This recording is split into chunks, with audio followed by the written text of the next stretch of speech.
Wala pa silang talo this conference. But still, ito nga kita natin, bibigyan ng mas madaming playing time yung ibang players sila. And for Navy naman, talagang chance din naman ng ibang players dahil wala din yung mga key players itong Navy. There was a slide hit by Peter Kill on the first attempt of Navy. We haven't seen enough of him so far in the Spikers turf, but this could be his way of introducing himself. 7 in the opening set. The MVP with a lot of power there. Here's Karangian, got a hand, dug up by Jude. Asia, the ball. Ooh, that's dug back and a chance for crisscross. Now to the open. Almendras down the line. Hirap dun para kay Owen, but he still was able to save that ball. Slide. Rex Intal to zone 5. Too fast for the blockers of Navy. Chance full eh. Alam mo talagang ang laki ng chance i-running yon for Rex Intal. It was like the perfect setup, perfect timing. Cross compared to only 2 itong Navy. Ooh, bit far there for Minoncha, and here's the counter with Chu. The ball still didn't work. Nice save by Jude. The push, King right there. Owen bumps it up. Minoncha, got a hand. Tsaga ang kailangan dito ng PGJC Navy. Alam natin, nakakadami na ng atake ang crisscross. And ayun nga, kailangan i-level up pa rin dito ng PGJC Navy ang kailang mga atake. And good Jewel Asia. 14-12. Owen, back set. Ooh, 1-on-1. Nice rejection by Jude. We can't do that to Jude Garcia. Pag nandun sa harap mo si Jude Garcia, medyo malapit yung setup. Jude even had 1 game this conference when he reached 5 last 2 games against Savage and Signal. Jude Garcia off the block. It was so powerful. Too much power for Owen Suarez. No error there for Jude. Well, in fact, he's still at 100%. 6 out of 6. Jude, ball up by Karangian. Push to the right. Jacob had to adjust. This is a chance. Polvorosa to the quick. Dug up by Jacob. Karangian. And no more available right there at zone 4 for crisscross. No coverage there for crisscross. Yung mga mas kailangan dito ng Navy, yung mga lucky points. Actually, may hawak na yung blockers doon. But no coverage on the second touch. Karangian. Nice pass by Sumanggit. Combination to Isay Marasigan. Welcome back. There's the captain of crisscross. Welcome back to Isay Marasigan. Ayun, ang combination play na hinahanap ng Navy. Crisscross ang gumawa. That back. Actually, parang full Atenean siya tayo. JC Navy. Wow, and Jiga had to reach for that one. Here's a counter. Back row for Karangian. Dug up by Jude. Polvorosa. Open. Almendras met at the net. Suarez, quick. Peter Kill rejected. Whistle blown. There was a touch by crisscross. Of course, yun yung mga kailangan talaga dito, no, ng Navy talaga. Talagang paggalawin ng mga blockers itong crisscross.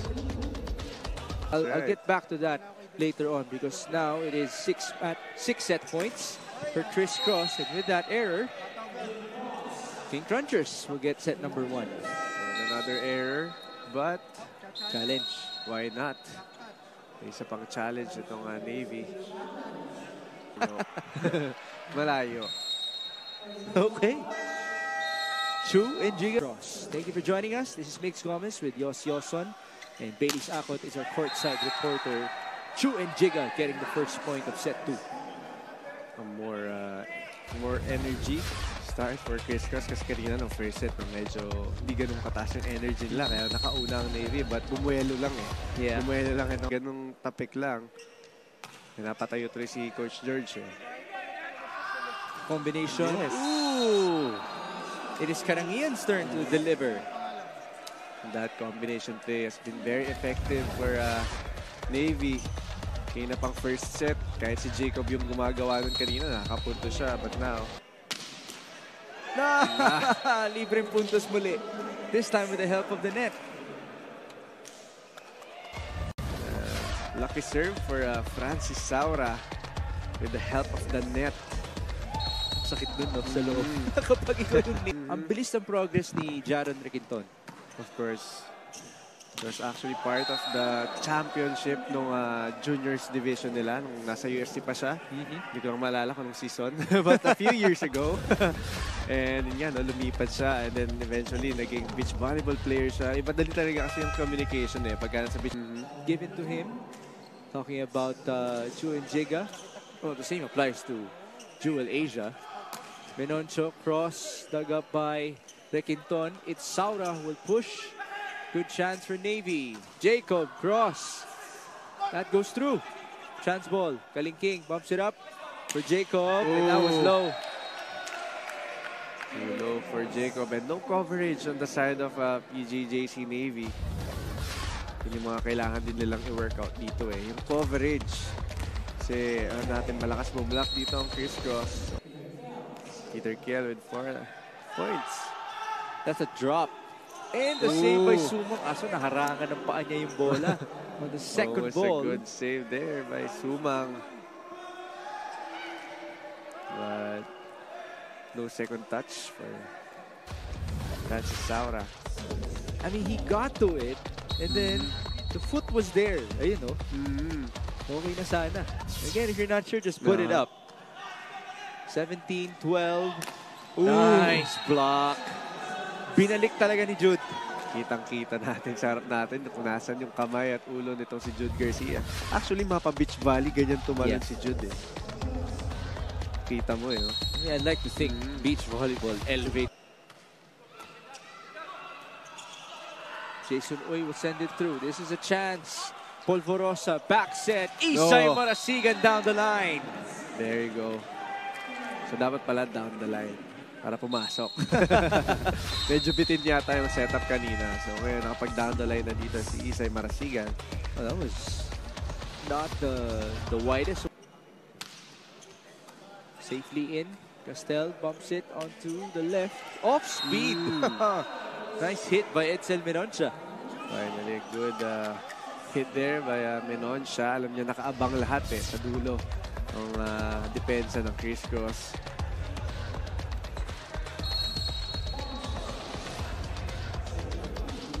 22-16, 10 excellent sets for Jewel Asia. That's a conference high already for him.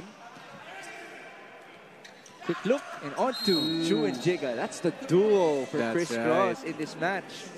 Yan yung kahina pang... And 8 set points for the King Crunchers. All up by Jason Uy. He gets the hit. Dug up by Sumanggid. The push to Jaron. Ramirez, Kalingking, Peter Kiel rejected, and it went out. Outside. Still 7 set points. Ball up by Requinton, who thought that was going to be out. But still, it's a point by Chumason and Jiga. It's still the duo of Jewel Asia and Njiga. Grabe, mukhang outside na talaga yun. But what a setup there by Jewel Asia. Mukhang pahihirapan ka ng dalawang. He's the only guy in double figures. That's right. Njiga with 9. Almendras, 4 points. Intal, 6 points. Saura, 4. But so far, ang nag-start on this set, no, si Marasigan na. Yeah. First hit by Marasigan. Now they send it to Requinton on the cross. Dug up by Kalingking. Suarez on the D-ball there. Jude sends it back. Chance ball. Still sent through by Owen Suarez. Bailey's mentioned it took him some time transitioning back to indoor. I remember him telling me 6 months to be particular. Ang tagal nun, kalahating taon. Mahirap talaga. Oh, mahirap lalo na. Yung playing time mo, hindi rin ganun kadami. No! Yeah, with Isay still playing in the past couple of conferences, as now there was a miscue by Chris Cross. On that second ball, medyo nag-hesitate kung sino ang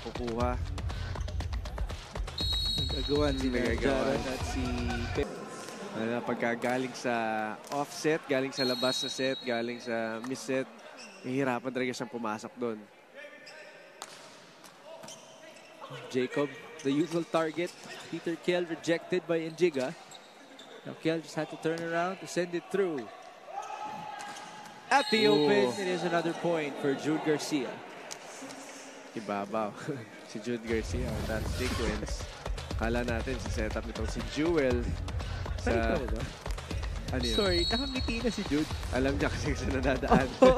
Curious as to how the rotation will look like in the semis for Chris Cross, because they actually had the staple starting 6 in the past couple of games, kung saan ang wingers nila ay sina Nico Almendras, Jude Garcia, and Jaron Riquinton. Ball up by Jude. Now it's Isai's turn. That was a bullet. What a set there by Asia. Ang layo ng pinanggalingan ng setup na yun. Trying to find the back row attacker. Kasi alam niya nakasiksik dito yung mga blockers ng Navy. So may iwan mag-isa dito. Si Isay Marasigan na doon. Ito yung sinasabi mong hybrid serve, di ba? Hindi na hybrid diba yan. Normal na powerful serve. Yung hybrid, medyo mabilis yung release eh. Okay. Mabilis na release, mababa. Palo agad.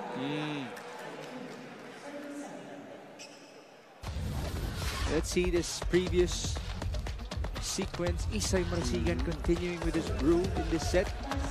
Another back. He targeted yet another former Tamaraw. Ang kanyang senior na si Jude Garcia. Si Jude Garcia naman yung na-late sa pag-ilag sa service na yun. Yun nga talaga, no? Sabi mo kayo na it's better na kunin mo na lang kaysa mag-hesitate ka. Tama yun. Si Domingo, kaya napatayo na lang sa bench si Coach George. Coach George still having a word with Herald. Pabawi, Peter Kiel? Yes. Yes. A better response, a better transition for Peter Kiel. Better reception. A good setup there by Owen Suarez. Meets passion. It is 17-14. Jason Uy sending it through. It's the duo of Chris Cross now rejected. Finally, a good block there by Peter Kiel. And Jacob. Almost a good setup there by Joel Asia. Alam nilang pupuntahan nila dito ni Asia si Njiga. Third touch eh. Kaya lang. Yeah. It's too much. It's too short. Karangian rejected. That was a nice block by Chris Cross. And nabasa na ng Chris Cross yung combination play sa gitna nitong Navy. Jude Garcia. Kung mag-heads up na kami sa lahat ng nanonood, nahihirapan si Yos. Only 2 choices as now Isay Marasigan commits an error. Touching the net. But almost a good setup there by Jewel Asia. One-hand set. But the blocker rotation. Yun ang hybrid serve yung ginawa ni Ish. No dig for Ish. And blockings. Navy though very eager to pull off a comeback, but that's an error. These service errors have haunted the Sea Lions in this game. Just serving. Not much power there. And the back row hit does not go through for Jacob. That's too low for Jacob. Ang Chris Cross, kaya hindi kailangan bigyan ng maraming free points ng Navy. Another one with points for the Chris Cross King Crunchers. Jude Garcia with a serve. Owen combination. Karangian met at the net. Polvorosa. Their own combination, and that goes way out for Navy. Chris Cross win this in straight sets. And another beach volleyball player, also from UST, that was Krung Arbasto. Nabigyan ng puntos dito ni Ish Polvorosa bago matapos ang game. Something just in time for a point before he exits this matchup. And these two teams will exit the preliminaries of the Spikers Turf Open Conference. Big congratulations for the campaign of PGJC Navy.